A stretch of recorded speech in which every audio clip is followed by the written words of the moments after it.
Hey everybody.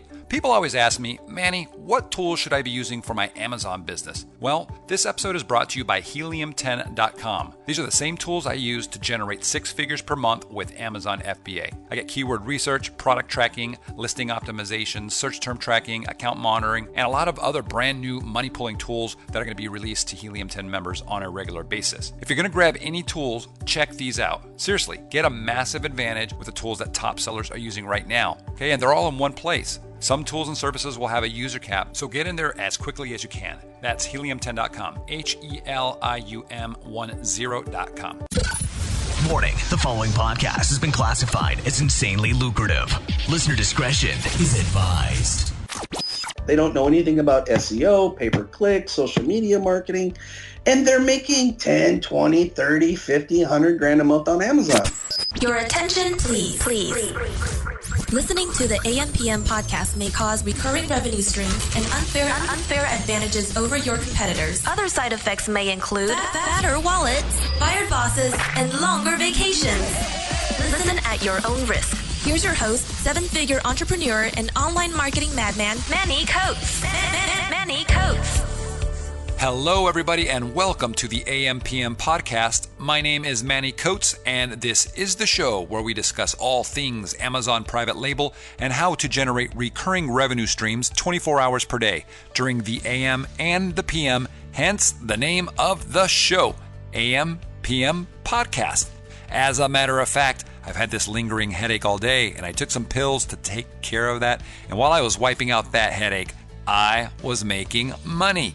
How cool is that? Pretty cool, I think. So speaking of wiping out headaches and taking pills, today's interview is about supplements. And we've got a guest on that's going to be talking about how he's crushing it in the supplement industry on Amazon. So without further ado, guys, let's get right into it. Hello, everybody. I am here with Peter Humleker. He is an Amazon seller since September of 2015 and manufactures his own line of supplements. And he's been developing his own supplements for a while, and he's actually manufacturing and shipping to different countries. Peter comes from the internet marketing world, and he's transferred those skills to PPC and SEO onto the Amazon platform. Peter, welcome to the show. Hey, I'm happy to be here, man. Glad you asked me. Yeah, we got a lot of stuff to talk about. So, you know what? The first thing that I noticed, you were in the group and you were talking about some of the things you were doing. And I'm going to get to those questions in a second, some of the things that I'm curious about. But let's just get this out of the way. How much are you selling on Amazon right now? Just at the 30K plus mark. I started September 2015. So you started just before I did. So you're just over the 1 year mark right now then. Exactly. I started with one product and now I've got 8 products total, but literally that 30K is from 3 products. I just added the 4th one a month ago in October, and then I just added, so that gave me 4, and then I just added 4 literally last week or the beginning of this week. I literally just uploaded the 4 last products. One is suppressed. Another one was suppressed. I just got that one unsuppressed. And so I got 1 suppressed. So literally those last 4 are just now starting. I'm just in the launch process and getting all that stuff going.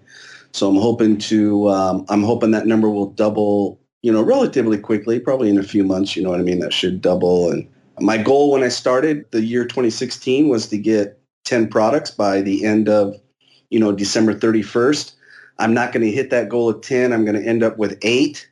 So that's not too bad, I don't think. You know what I mean? I think you should always set a little bit big goals. And then if you fall short, it's still not a negative result. You know what I mean? If you can still say, hey, that's still pretty good, then I feel good about it. You know what I mean? You were shooting for 10 products. You didn't have an actual monetary goal? No, I knew the monetary goal would take care of itself. And my whole goal was just keep, pumping out product, try to get more product. Now I have a monetary goal. My next goal is I want to get to 100,000 a month. And then I'm probably going to look at selling the company when I get around to that mark. But yeah, so that was my goal. So I need to add 2 more products and see if I can get to that 100K a month with the 2. If not, then I'll just keep adding another 1 or 2 products until I get there. And then really I just want to focus on not so many products, but getting each one so that it totally dominates. It's a big headache. It's a lot of work when you're doing your own supplements. You know what I mean? So is that what you focus on? Is it supplements only?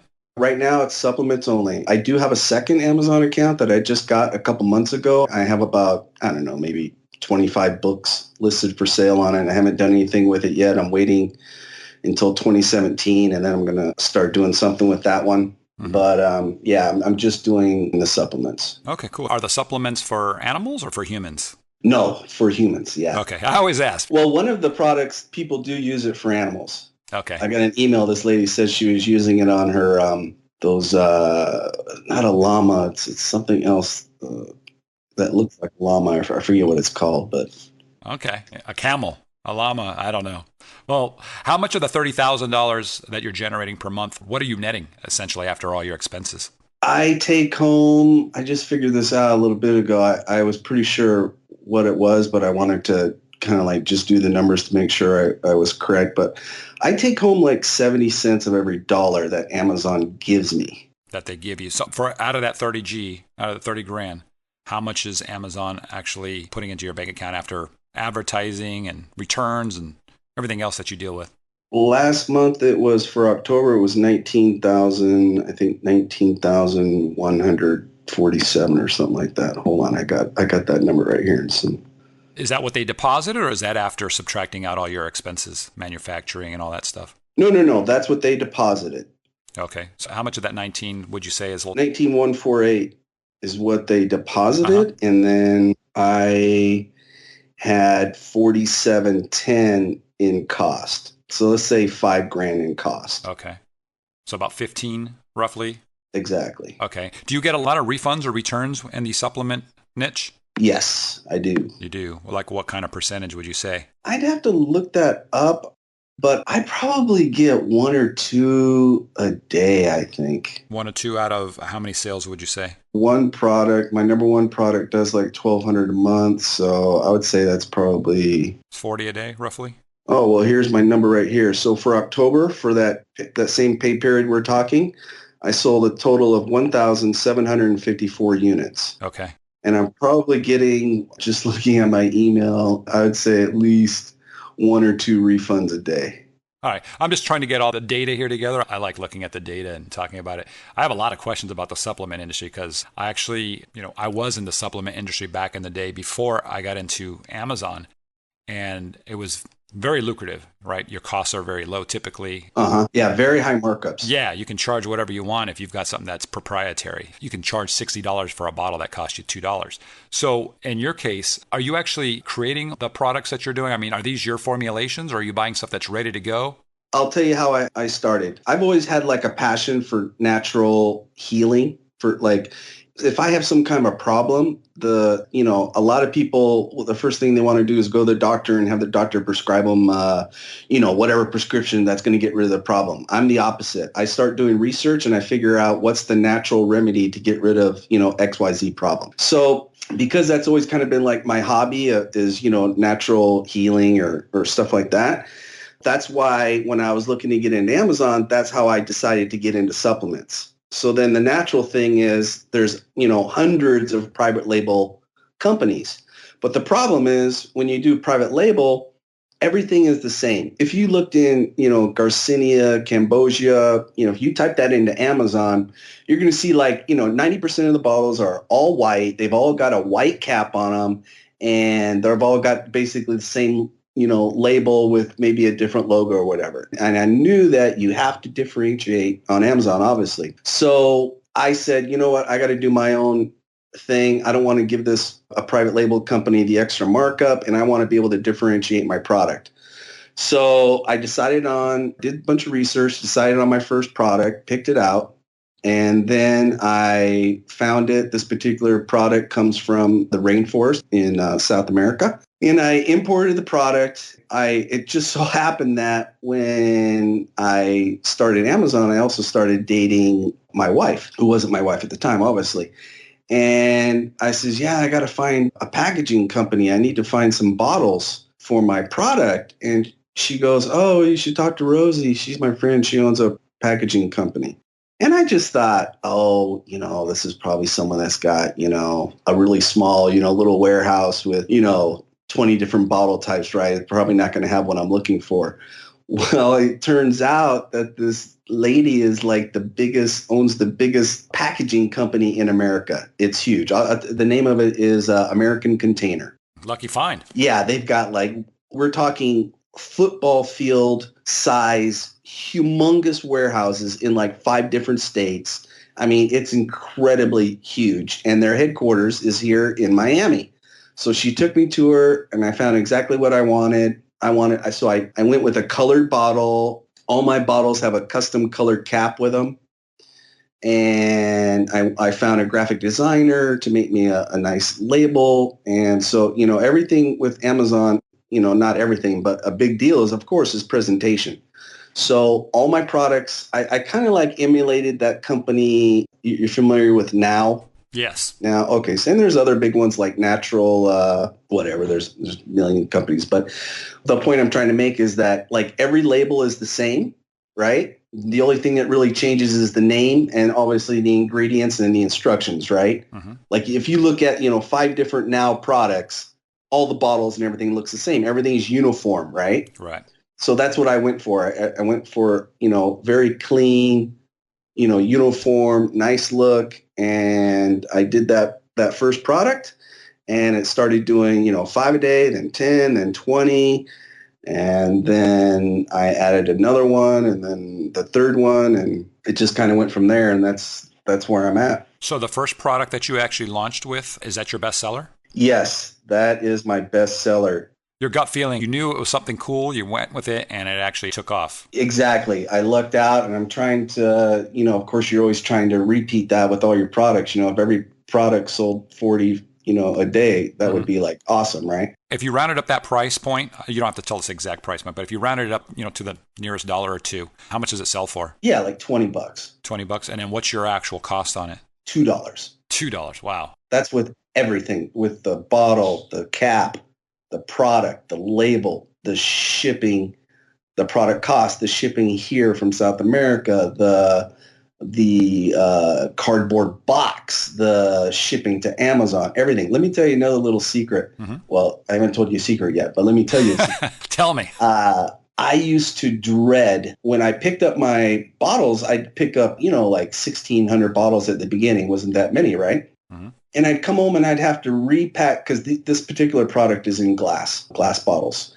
And I would have to pack these things. And let me tell you, I'd come home from work, I'd go to jiu-jitsu, I'd come back from jiu-jitsu, and then I would spend another 3 hours packing boxes. But it was such a slow and arduous process because it was glass. I was putting bubble wrap and I was cutting cardboard boxes to make these dividers to put them in between the bottles so they wouldn't rub and break.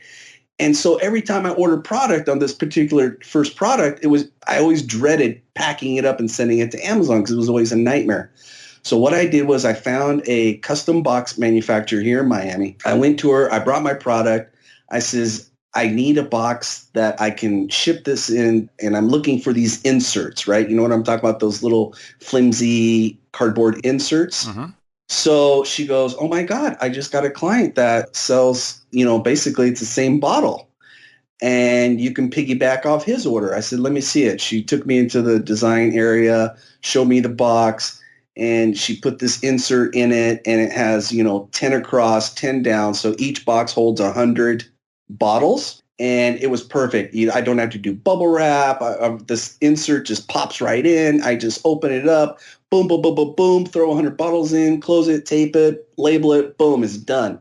And when I got those custom boxes, what used to take me 4 days to pack up and send to Amazon would take me, a few hours now. And I can't even explain to you how awesome of a headache that was to get rid of. You know what I mean? So yeah, nice find. I'm telling you, you got to look into custom boxes if you're not using them because it makes your shipping, that whole process so much faster, less headache. So do you have everything shipped from South America directly to you then still, or are you now going to a facility that puts it all together?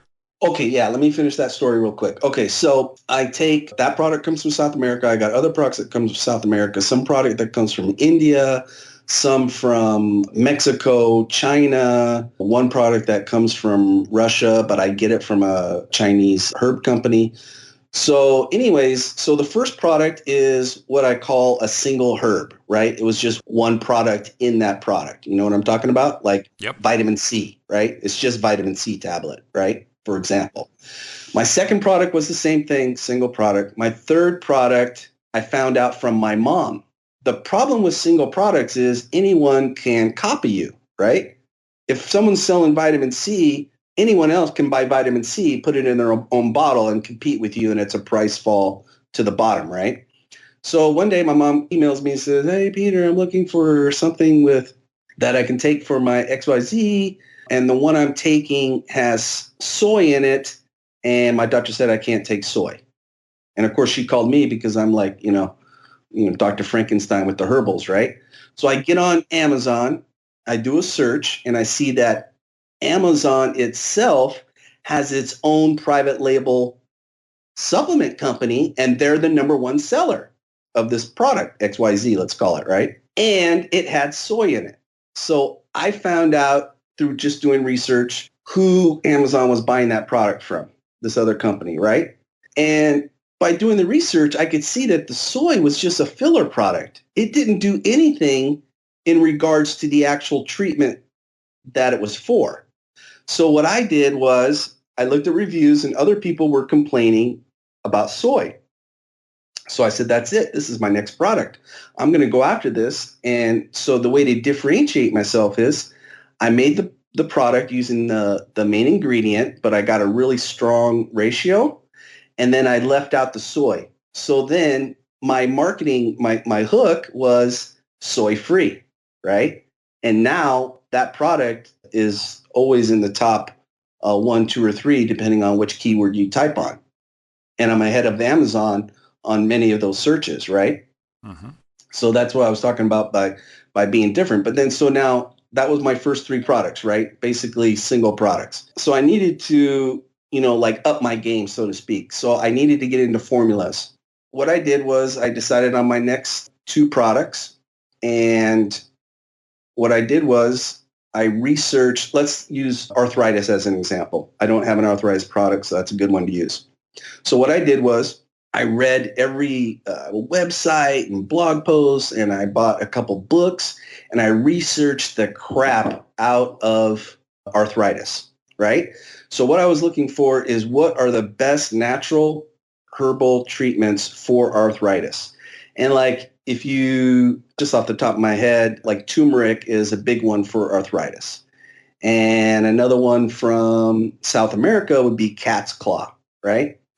So what I did was I took 5 of the very best herbal supplement plant products for arthritis, and then I saw how much they were suggesting that you take of each of those, each plant, right, for the symptom. Like maybe turmeric, you're supposed to do 400 milligrams a day, right? And cat's claw might be, 500 milligrams a day. Mm-hmm. So the way I made my formula was I took the 5 best products I could find. I ordered them from the different countries, and then I got with my contract filler in Miami, and I told her what I wanted to do, and she said, okay, you're going to need, so I broke it up like 200, I'm going to do, in my capsule is 800 milligrams. So I'm going to do 200 milligrams turmeric. I'm going to do 200 milligrams of cat's claw. I'm going to do 300 milligrams of, the other herb I found. And I'm going to do 100 milligrams of this other herb from, Russia. And I'm going to do another, 150 milligrams from this herb from China.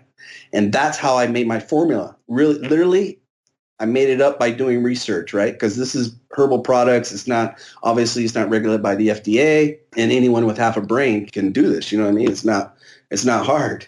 So that's how I came up with my next 2 products. Now, so then what I did was, in order to create the other 3 products, because remember I just added 5 products in the last month, right? So the other 3 products, so I had 2 formulas. that I did, one for men, for a condition for men, and another for a condition for women. And each formula was a little bit different in different herbs, right? So then I took some of those, let's say turmeric, for example, right? We're using that as an example as one of the products in the formula. Then I made a product that was just turmeric. And then I did another product that was just, cat's claw, for example. And then that's how I came up with those other products. Now, another product that I have, I noticed when I was doing my research on this other product that it was a single product. And I was like, man, I'm trying to, I want to stay away from these single products because they're too easy to copy, right? I want to stick with formulas from now on when I add another product. But so when I was doing my research on this product, a whole separate one, another product, this one was my fourth product, I noticed that every website said that it was this particular product, herb, was hard to digest. And in order to get the full effects of this herb, you needed to take another herb that counteracted the agents that were making this a hard to digest herbal plant. So some kind of digestive enzyme? Exactly. So what I did was I bought that herb for my main product. And then I made that one 500, 600 milligrams, whatever. And then I added 100 milligrams of the other product that makes it digest better to give you the full effect of the original herb, right?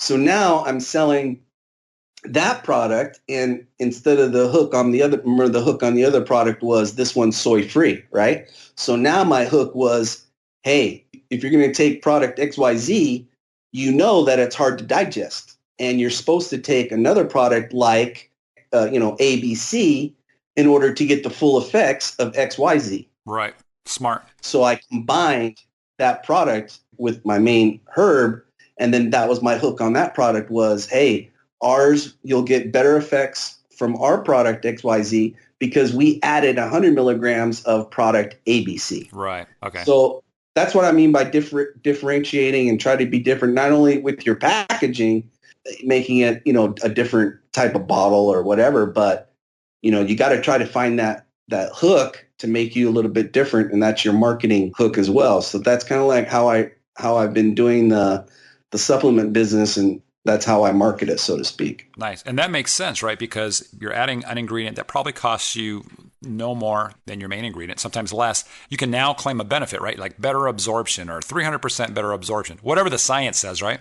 Exactly. And then just to be clear, then you're saying you have a product that has 5 ingredients, let's say, and then you're taking that product and saying, well, since I already have the raw ingredients, I'm just going to make individual products with just one ingredient for each of those, right? Exactly. From one product, you can now make 4 or 5 other products without having to change anything other than the bottle. Okay. Exactly. Now the differentiation on those single products that I made, those 2 formulas with the 5 products each, is that every time I buy, one of the things in the supplement market is you either get a really good supplement or you get really junk supplement, because people will use in herbal supplements, there's a thing called ratios, which means it's just a way of saying one formula is stronger than another, right? So I always get the very strongest ratio of that herb that I can find.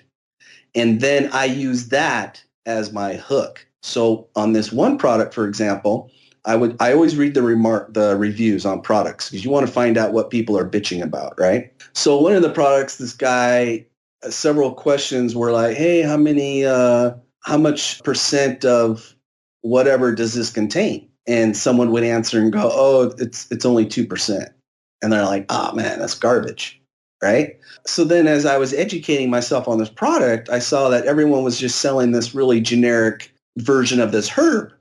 But the hardcore, my customer is like the hardcore organic. They know their supplements and they want the best ones. They're not just trying to get the cheapest one. So those people are out there and they're very educated, obviously, and they're asking what was the ratio. So when I got that herb, I bought the highest ratio which was more than all the other sellers on Amazon. So that was my hook. So even though it was a singular product and anyone can go out and buy that product, unless they get one that's got my same percentage ratio of the active ingredient, they're going to have an inferior product. Do you have to compete on pricing when you do that still? I do. Well, that's in regards to launching a product. I meant like, for example, let's say your ratio is higher. You've got a more potent product than everybody else, and they're selling their products for $20. Do you still have to come in at around $20, or can you charge a premium for that and still get the sales? I usually keep it right around 20 just because I want to keep turning product, because now with the new storage fees, Amazon's charging you more if you don't keep turning product. Mm-hmm. So I purposely try to buy product that lasts 90 days. And then in 90 days, I got to send in replenishments. Okay. Or even 120 if I can get away with that. But yeah, that's what I'm doing. How did you find Amazon Supplier? You mentioned that earlier. I'm curious. You said they were selling a number one product. Because what happens is people will be dumb enough to use the trademark term of the supplier, right? So there are people out there, herbal, really large herbal supplement companies, just like pharmaceutical companies, and they'll make a product and they'll say, hey, this is we do an exclusive proprietary extraction process, right? So our version of this herb is so much better than everyone else. And the name of our herb is, Jack and Jill, and it's trademarked. So then Amazon was buying their product from this company that was, that's a stupid name of an example, but let's just keep with it. I know what you mean though, yeah. Okay. Yeah, so they had on the back of their packaging, Jack and Jill brand name. I thought, well, how stupid is that? So then I just simply go on the internet and look up Jack and Jill, find out that the parent company that owns this trademark is Scooby-Doo Herbal Supplements. And so I asked them, hey, how much is it for your, 50 kilos of your product? And they give me this crazy price. I go, oh my God, that's nonsense. So then I find another supplier that's got their own, awesome extraction process, and I get the highest ratio that I can buy. And that's how I got that product. That was the one without the soy in it. Okay. You get your products, do you get any of the ingredients from the USA, or are they all imported? No, I import every single one of them. Everything. So you import everything outside the US? There are people that sell the herbs in the USA, but they're just doing what I could do, which is import the product myself. All right. So everybody's getting it overseas, and then you bottle it here. You just have somebody mix it.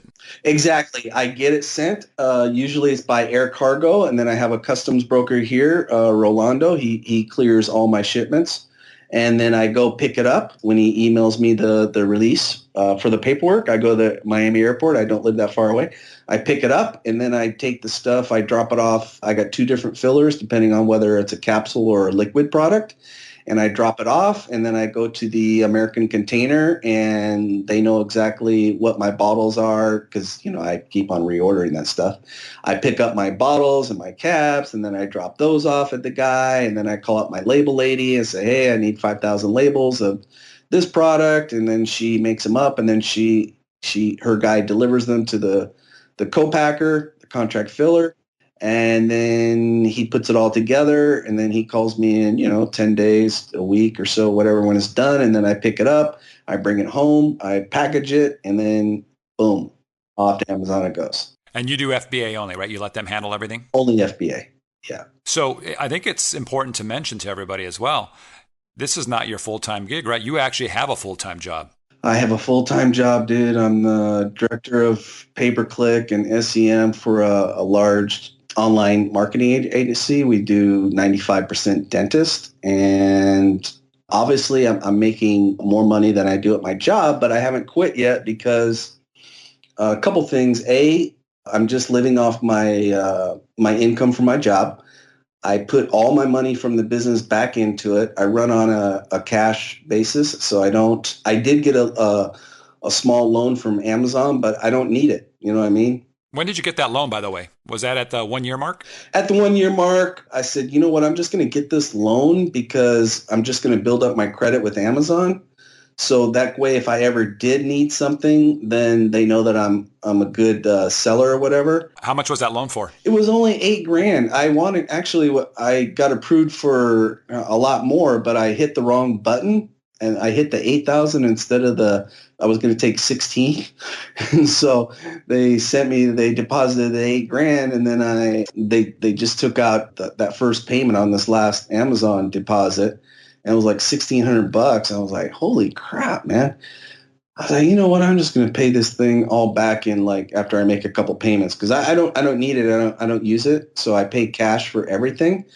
And I just prefer to run that way because it's not like I'm ordering, a container of something, a container of coffee makers from China, where it might be, $20,000 at a pop. You know what I mean? No, man, I'm ordering herbal supplements. So it's, $2,000 here, $3,000 here, $1,500 here. It's not that big of a deal. So I don't need a loan. I just run everything on a cash basis.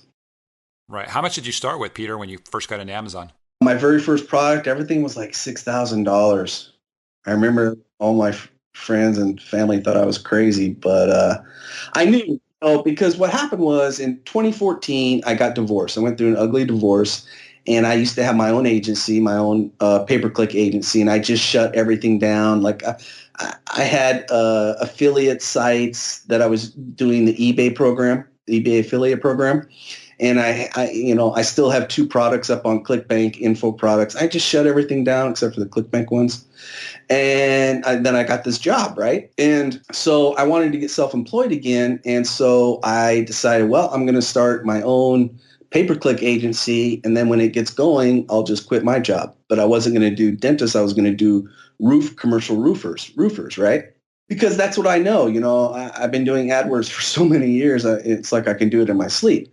But then my other internet marketing friends, some of them had started Amazon. And so I started listening to Amazon podcasts, right? And then I start hearing these stories of these guys who know nothing about online marketing. They don't know anything about SEO, pay-per-click, social media marketing, and they're making 10, 20, 30, 50, $100,000 a month on Amazon.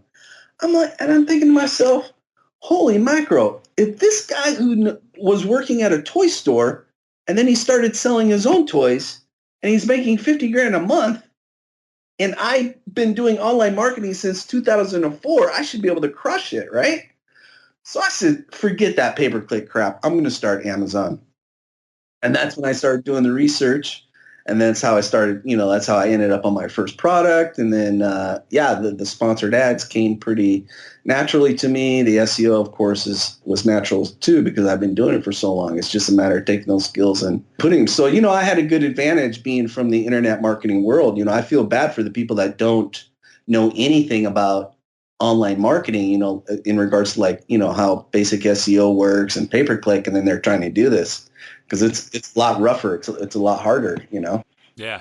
I want to get into that because that's your expertise with the pay-per-click and some of the SEO stuff. And actually, you had mentioned to me before we even started the podcast that you have a crazy conversion rate, right? Well, you're over 30%. You're what, 36%? Yes. Yeah. It's always been like that. Yeah, 36. And just so everybody understands how crazy high that is, generally speaking, most people are going to be somewhere between 12 to 15%. Some people are higher. And I've got some products that are even lower than that. So 36% is nuts. So what do you attribute to 36% conversion rates?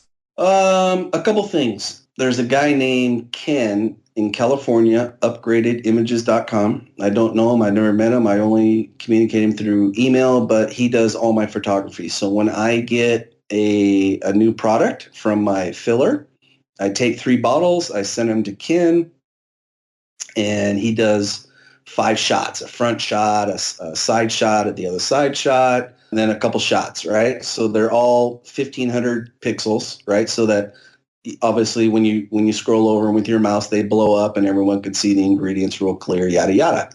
So I always get professional images, 1,500 megapixel, and I put those in. And then I'll usually go to Dreamtime, which is like a stock photography shop, and I'll get like a photo of an action photo. Like, for example, if it was an arthritis product, I would get a picture of an older guy, maybe 65 years old, riding a bicycle and with a focus kind of like on his hands, gripping the steering wheel real tight because he doesn't have to worry about arthritis anymore, right?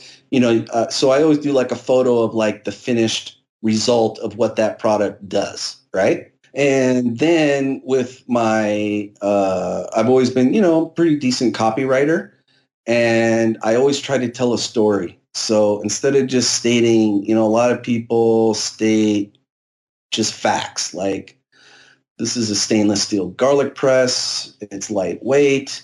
It'll fit in your kitchen drawer, and you should buy it. And that's it. They don't, But what I try to do is create a story. What does this product going to do? What are the, what does each herb do? And some of the products I carry are like my very first product was a symptom that I suffered from. So that's how I was very, very familiar with that problem. So I could tell my own story, right? And so really it's just a matter of having good images and doing good copy. I'm very white hat in Amazon. The only thing I do that's even remotely edgy is I'll use a little bit of HTML in my description I shorten my sentences so they don't run all the way across the screen because it's very long. So I shorten it so that's like a normal paragraph on a paperback book width. And then every couple sentences I put in that HTML mark to make a paragraph, and that's it. And I might bold one word.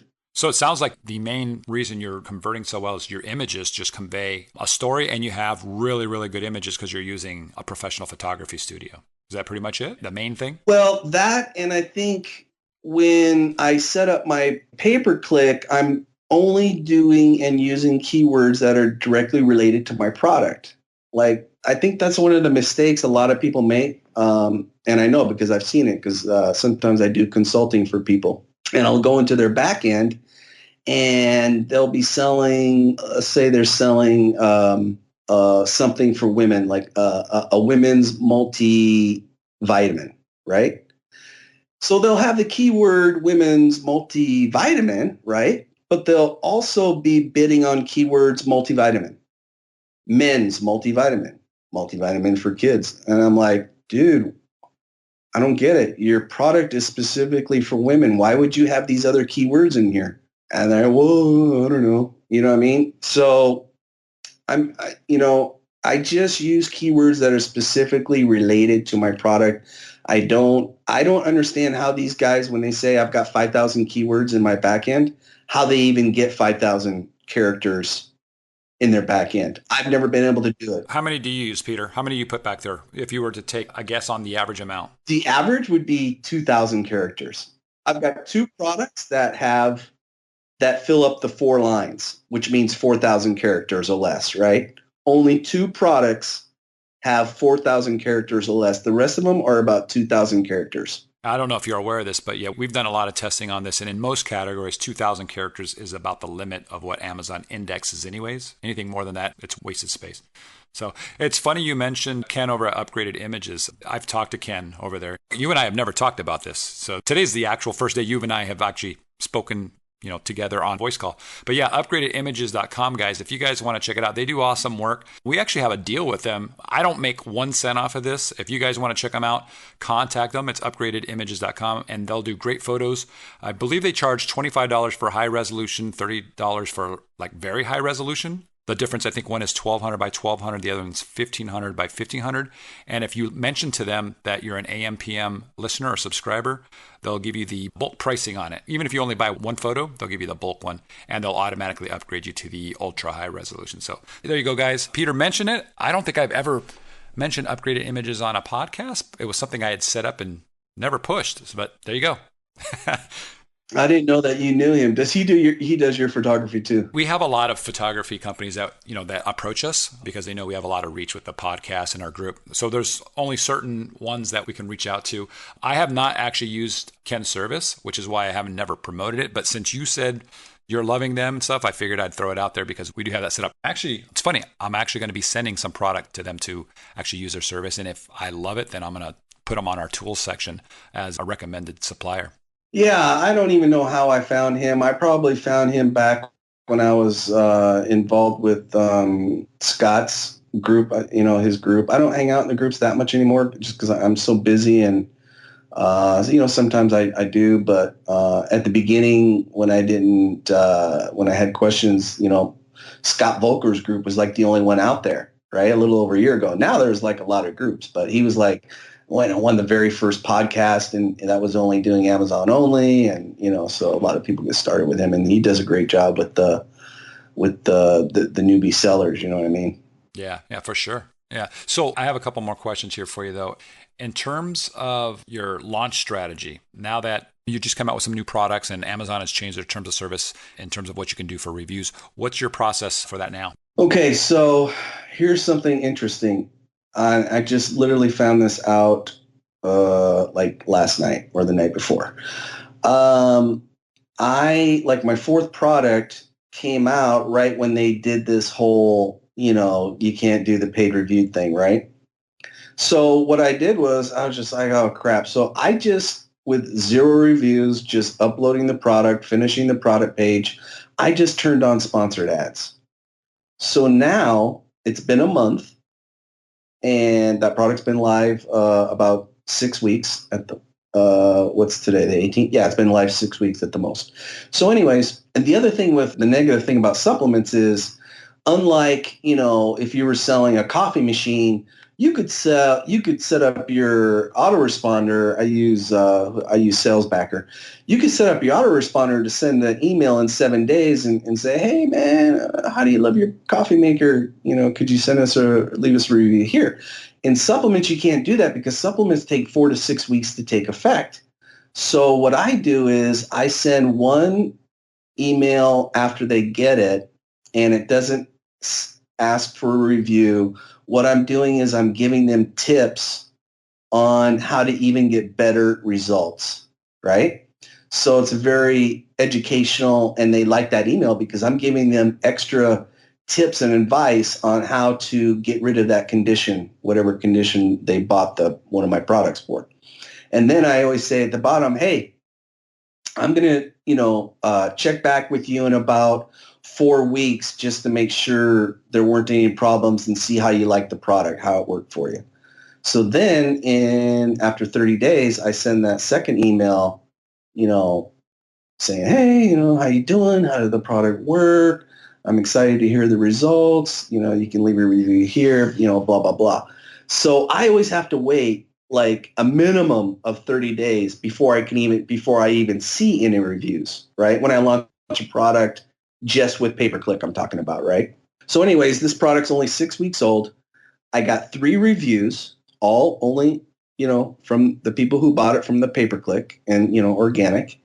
And when I was looking at the product, I was kind of doing some keywords to see where I was ranking. And I noticed that Amazon has this new thing called the Amazon Best Deal. You know what I'm talking about? No, Amazon Best Deal. Is this through AMS or through sponsored ads? No. It's called Top Rated and Lowest Price. So you know how they got Amazon's Choice, right? Right.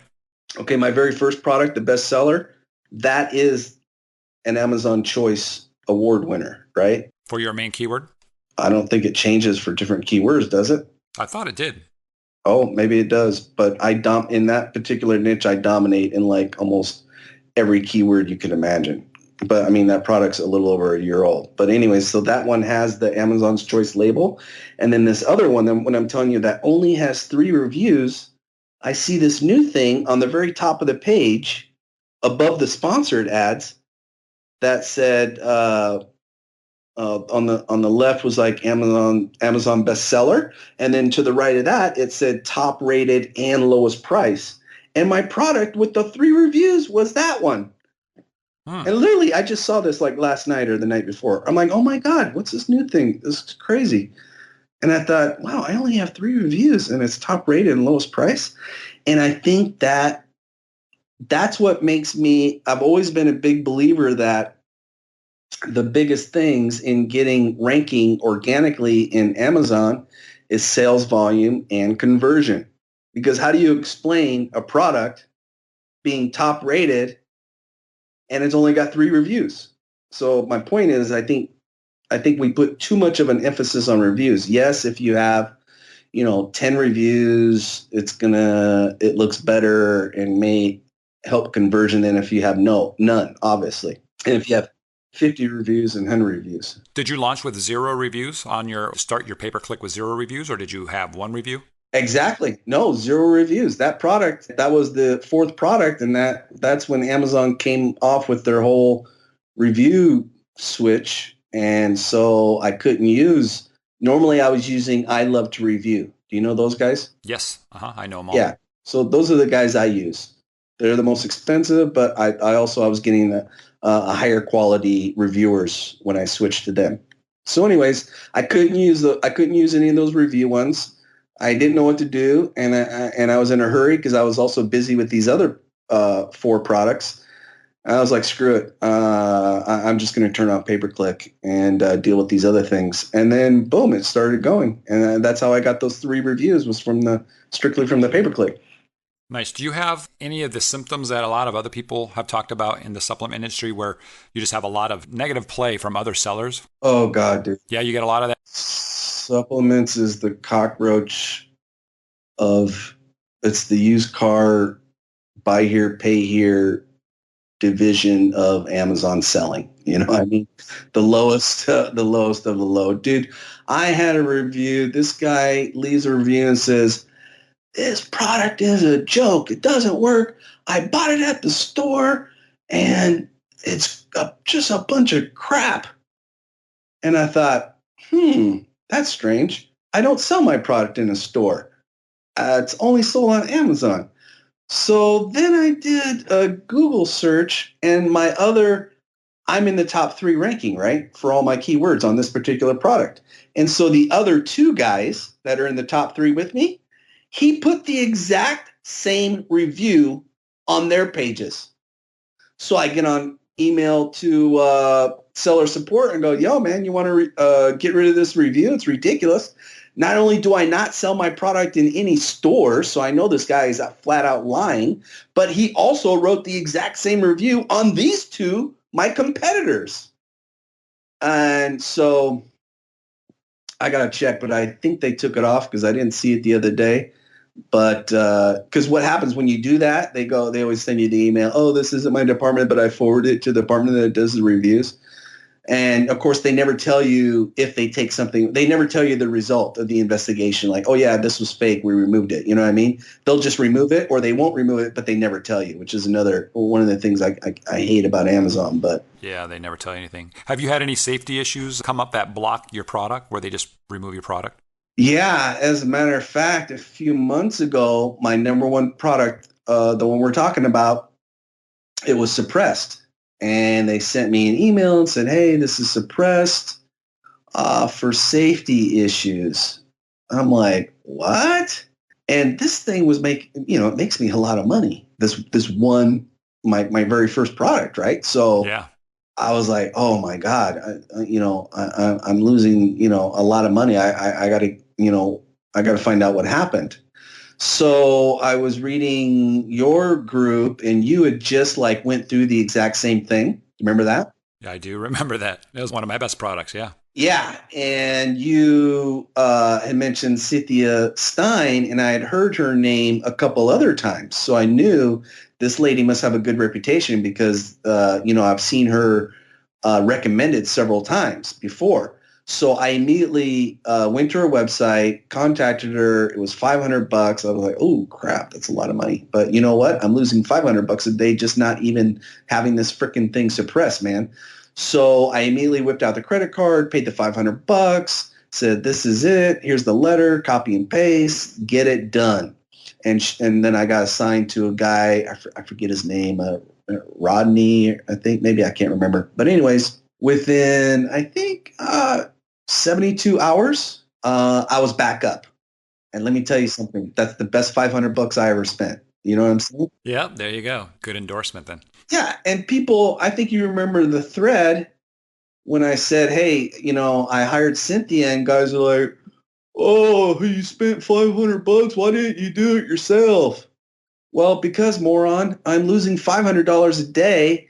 And have I ever done this before? No. So, I'm not going to pull my own tooth when I need a root canal. I'm going to go have a dentist look at my tooth. And that's the way I look at, Cynthia Stein's service. You can dick around and try to do it yourself and save yourself $500, and it's going to take 2 weeks if you're successful. In the meantime, you're losing hundreds of dollars every day. That's like throwing the baby out with the bathwater. It's just beyond ridiculous. Yeah. I think that's pretty much the mindset of a lot of people, though. Even though there are services and tools, right? Whether it's research tools or whatever it is that can save you tons and tons of time. A lot of people are like, I don't want to spend the money to do that, but they don't factor in how long it takes you to do it yourself. I think that is kind of what separated me from a lot of people when I started, is try to outsource as much as possible so that my efforts can be focused on what I'm good at, right? Whether it's marketing or whatever it is, but it's not sitting there doing something that's a $3 an hour job. Or in your case, it would be a high level job, but you have no experience in doing it. I don't do legal stuff, right? If I need, for example, my brand gating stuff and my trademarks and all that, I have Susie Hickson do all my legal stuff because she's an attorney that deals with Amazon stuff. So I pay a little bit, right? But she handles it and it gets done and I don't have to stress about it. And like you said, it was $500 a day that you were losing, and had it take, all you needed to do essentially was just save a day or two by hiring her over what it would have taken you, and you're now ahead. Yeah, and then in September, a couple months ago, I went to Jim Cockrum's CES Amazon conference, and she was there, and I met her, and I talked to her, and I actually told her my story. So that was pretty cool to talk to her in person. But yeah, talking about that legal thing. A lot of times, if it seems relatively easy, I'll try something myself. And then if I fail, then I'll hire a professional. So like the trademark, for example, I'm already brand registered a long time ago, right? So I went to the trademark, uspto.gov, whatever it is, and I registered my trademark. And then the attorney, she finally gets it, and then she starts asking me these questions like, all these questions. And then I was like, oh, crap. Okay, this isn't going to work. It's over my head. I'm not a lawyer. So then I immediately, hired a trademark attorney, and now it's going public. I think, it should be right now. And then I think it's got to be public for 30 days. And if no one tries to dispute it or whatever, then I'll have, it should be awarded to me in probably February or January. So, that's another thing where, I should have never even tried to do it myself. I should have just went straight to the attorney and trademark attorney and paid him I can't even remember what I paid him. I think it was, $400 or something like that. Yeah. Yeah, it's time versus money, essentially. Yeah, I don't have time to dick around with that stuff, man. Yeah, you got a full-time job and you're doing this outside of that. Oh, you asked me about product launches now after the review. Oh, yeah. Okay, so, I just got these products going. So now what I'm doing is I'm getting display ads made, and I like doing Google Display. And then we were talking a little bit before before we started recording. I'm going to get a video made, 1 or 2 videos made so that I can do YouTube advertising. And then I think I'm going to hit up Thomason and get blog reviewers to actually review the products and kind of just go offline crazy with the advertising. Google AdWords, Google Display, and do it that way. And along with getting some bloggers to do it, review it, as well as YouTube influencers. Brian's got a new product out that does the YouTube, automates the YouTube influencer. Yeah. Overgrowth. Yeah, Overgrowth. Yeah, I haven't checked that out yet, so I definitely want to look into that. I haven't either, so I gotta check that out. But so, what about insurance? I mean, you're dealing with stuff that people are putting in their bodies. Do you have something special for that? No, but you mentioned that, and I was just talking about this with a buddy of mine. Someone did a podcast with a guy that specializes in. He does the Amazon guys. I think it was I think it was the guy from Sellercast that owns Salesbacker, or maybe was it you or was it him? Had an insurance guy that does the product liability. Oh, no, you know who that probably was? I remember there might have been other people, but I know that Kevin Reiser did one. Oh, maybe it was Kevin Reiser. Yeah. A few months ago. Yeah. He had his guy on. Yeah, I need to go in and because now that I'm at a level that I can afford it, and because America is so happy, I do need to contact that guy next week and get a quote for sure. I'm gonna look. I'm glad you reminded me it was Kevin Reiser and not the other one. Yeah, so I'm gonna contact that guy, and I am gonna get product liability insurance. I didn't want to do it before because when you're not making enough sales, it's not worth it.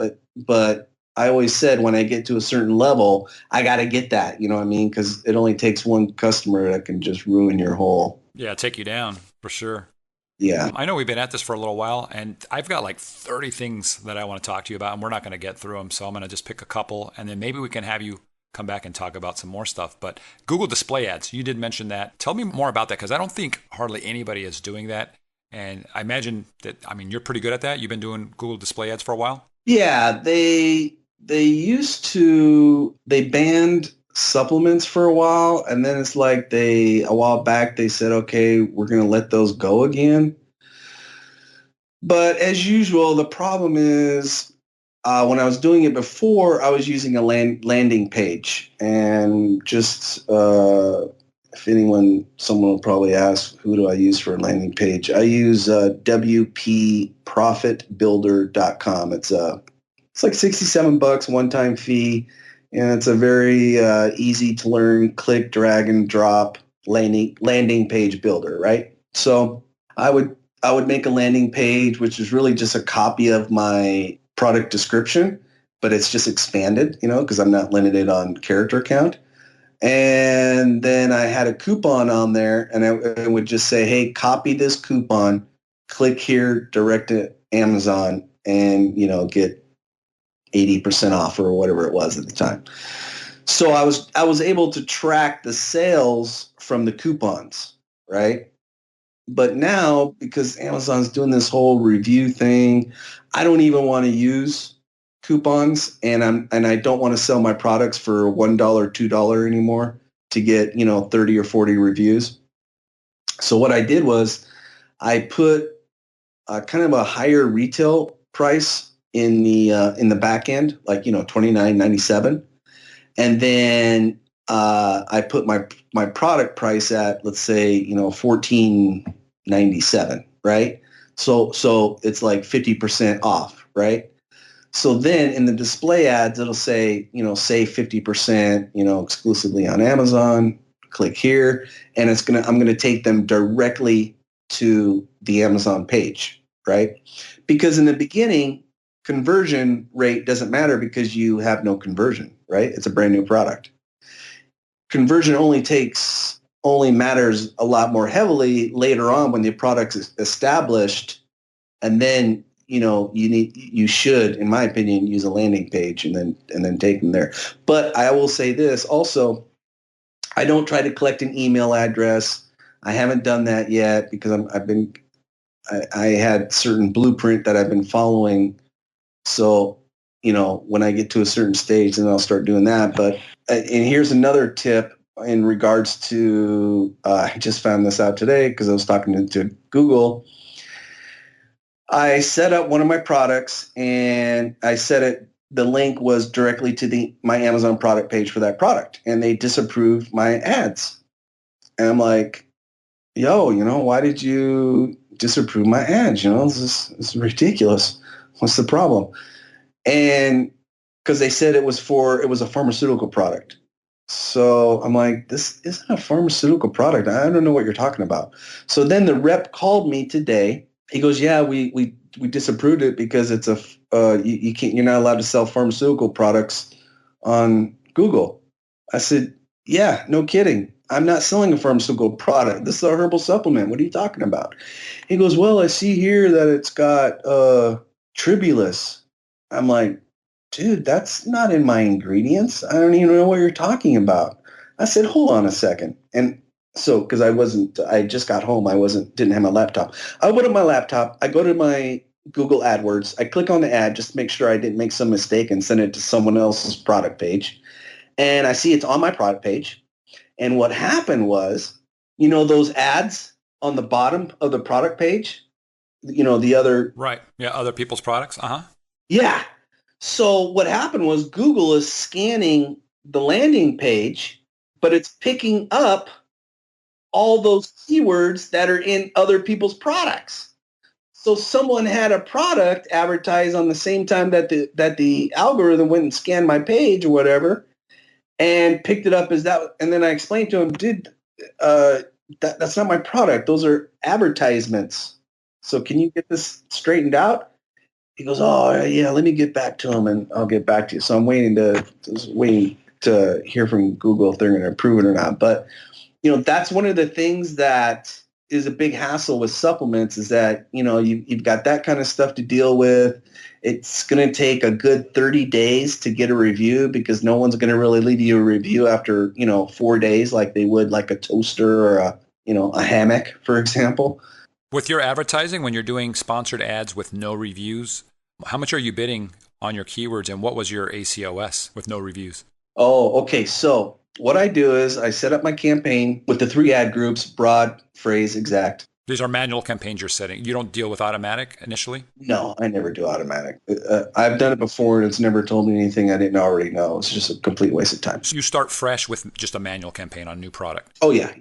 Okay. All right. Go ahead. So 3 ad groups in the campaign, broad, phrase, exact. And then I set my exact at $4, my phrase at like $3.50, and my broad at $3. Or if it's a less competitive category, exact $3, phrase $2.50, and broad match $2. I'm trying to purposely outbid everyone because I'm collecting data. So then I let it run for a few weeks. I don't look at it. I don't monitor it. How many keywords are you putting in there to start? All my keywords, whatever my keywords are that I found in my research. Okay. Usually not that many. More than 100? No, not usually that many. I wouldn't say that many.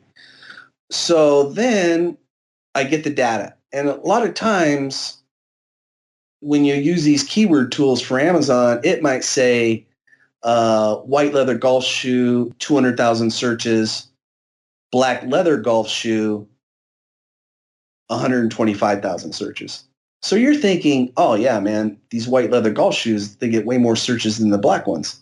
But then when you do your pay-per-click, you see it's a whole different story. Black leather golf shoes are getting 400,000 impressions and the white one is getting, 125. So now you see the discrepancy. So I let it run for a few weeks, gather data, and then I rearrange my title and my bullet points according to what the data tells me. Maybe the main 2 top 3 keywords that I thought were the top 3 ones from whatever tool I was using, it comes to find out that when you look at the data, no, the other ones are getting a lot more impressions, right? So anyways, you got to, after 3 weeks of running it, you got to rearrange your bullet points and your title a little bit so that that way you can rank properly, right? So I do that. And then after I let it run for a month, then I go in and I clean it up and I lower my bids. And I look at the ones that aren't converting. And if they aren't converting, then I'll lower the bid down to like, 2 cents. If I don't want to run that keyword anymore, instead of pausing it, I let it run, but I just leave it on, but I just put it at 2 cents so it doesn't get any impressions.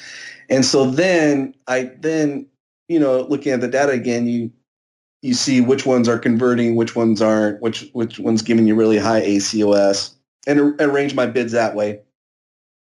That's typically what I do with the sponsored ads. Where do you actually cut it off? What kind of ACOS is acceptable to you? At the beginning, I don't care. For the first 2 months, I'm really just trying to, I'm using the sponsored ads strictly to get my organic positioning. So I'm willing to lose. I don't care if it's 100% or 200%, because that first 2 months, I'm strictly using the the Amazon sponsored ads to get my product rank organically for the keywords I want, right? Are you not putting stuff at 2 cents until after 2 months then? Exactly. I said a month, but really it's after a good 60 days. Sometimes even a little bit longer than 60 days. Sometimes I'll go 90 days, just outbidding everyone, big bids, just collecting data, whatever it buys. If it's a 250% ACOS, I'm not going to sweat it because the first 90 days to me, I'm not trying to make money. That's not the purpose of your launch. Your launch is to position you organically, in my opinion, because once you get positioned organically, now after 60, 90 days, now I can go in and whittle down those bids and get rid of those super high ACOS and bid those down so that they start making more sense. You know what I mean? Yeah. So what about your title? Are you going long tail? Are you doing really a lot of keywords in your title? You going out to 200 characters? You keeping it real short? What do you do? I don't think I have a product title that uses the full 200 characters. Okay. But you put a good amount in there? I try to get my top 5 keywords in my title. All right. Interesting. Well, I had a list here. You have some tax write-off stuff I wanted to talk to you about. I want to talk about capsules versus tablets. I wanted to talk about, actually, let's close out with one more thing. And then maybe I'm going to have you come on a second time in the near future because we're going to have questions, I'm sure. And you've got a lot of information. But let me just ask you this. You had mentioned at the very beginning that you had a few products that are suppressed at the moment. Why are they suppressed? Oh, that's a great question. What happens is on one of them, Google has in supplements, I don't know about the other categories because I'm not in them yet, but in supplements, they have a certain keywords like diabetes is one of them, where if you have that on your ad, on your product page, they're going to automatically, they got like an automatic algorithm or whatever, and they automatically suppress it, right? So I forgot about that. It happened to another product where I had diabetes in there, and then they suppressed it, and they told me what it was. I edited it, got rid of it, and it was back up in a couple days. And then I had a brain fart, and I used diabetes again on this other product the other day. And so it got depressed. So they told me about it. I got rid of it, and then it was back up. Now, this other one is suppressed for the same reason. I used a different keyword that they don't allow. And so, but this one's taking a lot longer. And what's really, we all have a love-hate relationship with Amazon. They make us a lot of money, but at the same time, they do some stupid stuff that just, drives us crazy. Like when they suppress a product automatically, you won't get an email for maybe 3 or 4 days later. So unless you're really on top of your listing and paying attention and checking your inventory, you won't even know it's suppressed unless you see a low, sales go down. But this was a brand new product, so it had no sales. So, but anyway, so I just keep on, every day I open up the case and send them another email like, yo, what's taking so long? All I need to do is just tell me what words you don't want, and I can edit it and get rid of it, and you can get it back up, ASAP. But, Amazon runs on their time sometimes, so it's very frustrating. But just a matter of removing those words and then you're good, pretty much. Yes, exactly. Awesome. Well, it's funny. When I was at the Amazing.com summit with Guillermo, the guys that we were talking to after the event, we would be at the bar, we're chatting with everybody. We were at one of the cocktail parties they had where everybody was doing really well. And the guys that I met that were the biggest earners, the guys that were doing 6 figures, 7 figures per month, every single one of those guys, or the guys that were at the top anyways, were in the supplement industry. It was really interesting. It was just a lot of money to be made. So when you said, you're at 30K now and you're shooting for 100K a month as your next goal, I have no doubt you're going to get there, man. It's going to be a cakewalk for you. It's going to be easy. I hope so, man. I want to get there by December 31st, not this December, but 2017, December 31st. I'm a big believer in goals, man. You got to have goals. And do you know who Brian Moran is? Ryan Moran? Yeah. Mm-hmm. Yeah. He's got the podcast. Yeah. Freedom Fastlane. Mm-hmm. Yeah, Freedom Fastlane. So I listen to I'm kind of a podcast junkie. The only ones I listen to are Amazon related. Like I listen to yours and the other Amazon guys and I listen to Ryan. And Ryan has a 3-step process that he calls the grind. And then the second phase was I can't remember what he said the second phase was, like just adding product. And then the third phase was building the brand. So my goal since I started this was just to follow what he said was, so like right now, my first year, my whole goal was getting 10 products by December 31st. just adding product, because the money will take care of itself. The beautiful thing about Amazon is the more products you add, the more you want to pay raise, add a new product. You want to pay raise, add a new product. So that first stage was the grind. And then the second stage is more of a refining. So, get the 10 products up, get the 12 products, and then go back in and look at your data, redo your SEO. Maybe you need to redo your product titles, get everything ranked even better, which is going to give you another pay raise without even adding a product.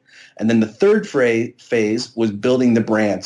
So that's when you start collecting the email addresses and you start doing a lot more social media stuff, because I see a lot of mistakes these guys do is like they got one product, they've just launched it, and they're already talking about, oh my God, I got to build up my email list and I got to build up funnels. And I'm like, dude, you got one product and you're already talking about getting emails and building funnel. Man, get your feet wet, get more products, build up a cushion, get some money in the bank and get your income flowing. Then worry about that stuff later on. That's what I love about the podcast is that everybody's got, their own strategy. And it's interesting, the different marketplaces or the different categories, if you're in supplements versus if you're in electronics, the strategies change a bit. But it's really interesting. I love talking to you because we could talk about this for days. It's really, really cool stuff. But let's have you back on. And Peter, man, I appreciate you coming on. This has been fantastic.